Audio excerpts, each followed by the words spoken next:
comment les parents s'entraident entre eux, comment on est un milieu de vie dans une maison des familles qui favorise que les parents puissent échanger entre eux en toute liberté, avoir de l'attitude pour parler de leur réalité parentale et créer des liens entre eux pour favoriser les solidarités.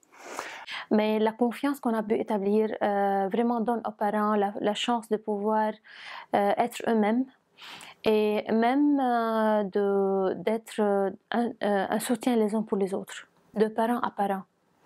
C'est vrai que ça se passe dans la présence d'un professionnel, oui, mais c'est devenu spontané, où des mamans soutiennent, en soutiennent d'autres, où maintenant, ce qui est nouveau, tout récent, ça veut dire après 2-3 ans, où des papas commencent à soutenir des papas.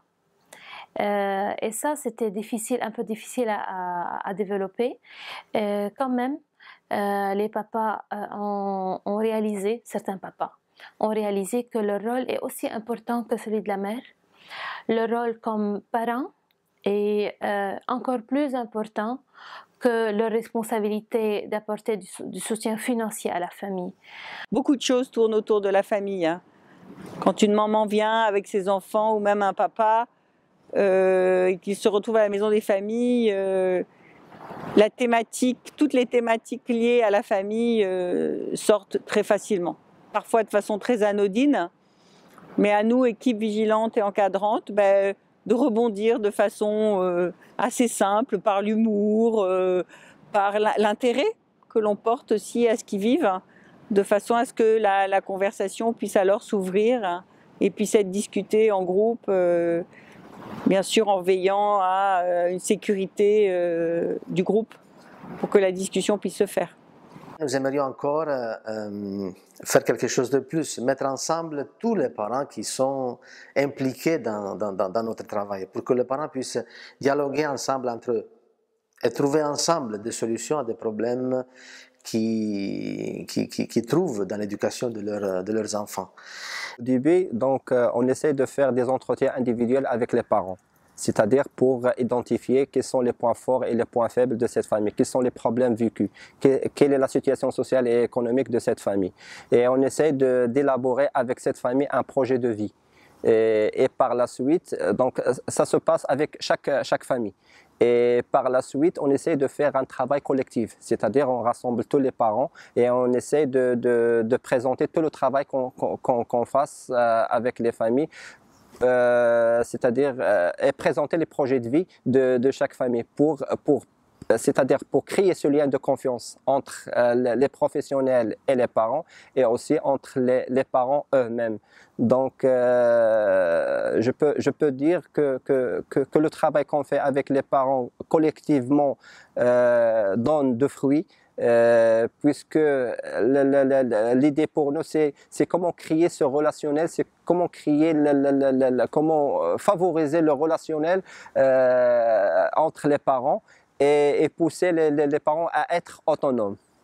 Un parent qui arrive pour la première fois en maison des familles et qui est accueilli par un autre parent, ça ne lui donne pas le même signe.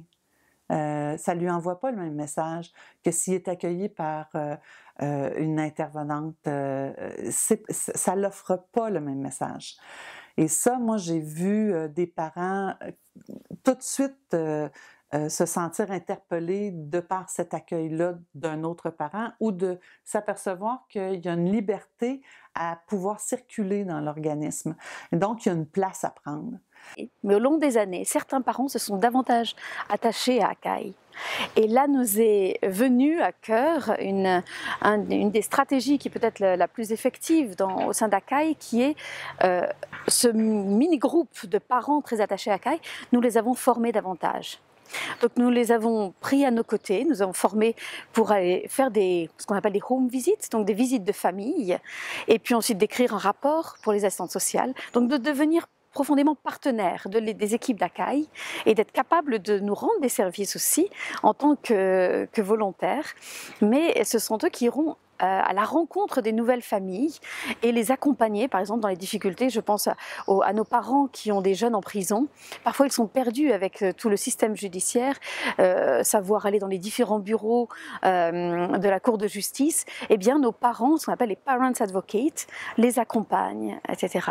Ou alors, quand on a des soucis par rapport à tel ou tel garçon, eh bien, les parents advocates vont à la rencontre des parents pour dire qu'est-ce qui se passe, qu'en est-il, on n'a pas de nouvelles de votre côté, on essaie de vous joindre, mais on n'a pas de numéro de téléphone, etc.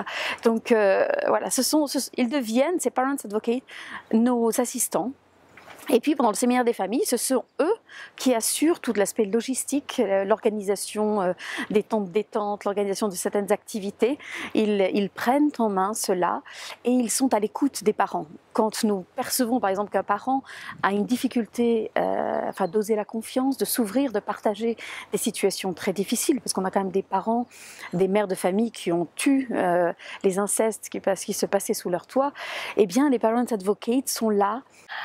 On a été surprise que les parents ont développé entre eux, surtout les mamans, un soutien entre elles, sans la présence du professionnel.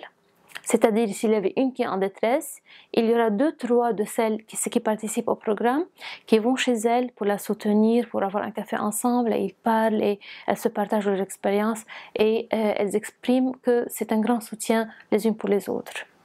Ce seront moins des menaces pour les parents. Le fait que ce soit parent à parent, eh bien l'ouverture sera peut-être plus simple. Et puis ils savent que nos parents advocates ont aussi vécu des expériences difficiles avec leurs propres enfants. Donc voilà, la relation est plus simple. Et puis aux Philippines, il y a ce caractère très joyeux et on aime ce qu'on appelle le chica chica, c'est-à-dire de savoir se raconter toutes les petites histoires du coin, les petits ragots. Et ça passe très bien. Et nos parents advocates sont très bons là-dedans.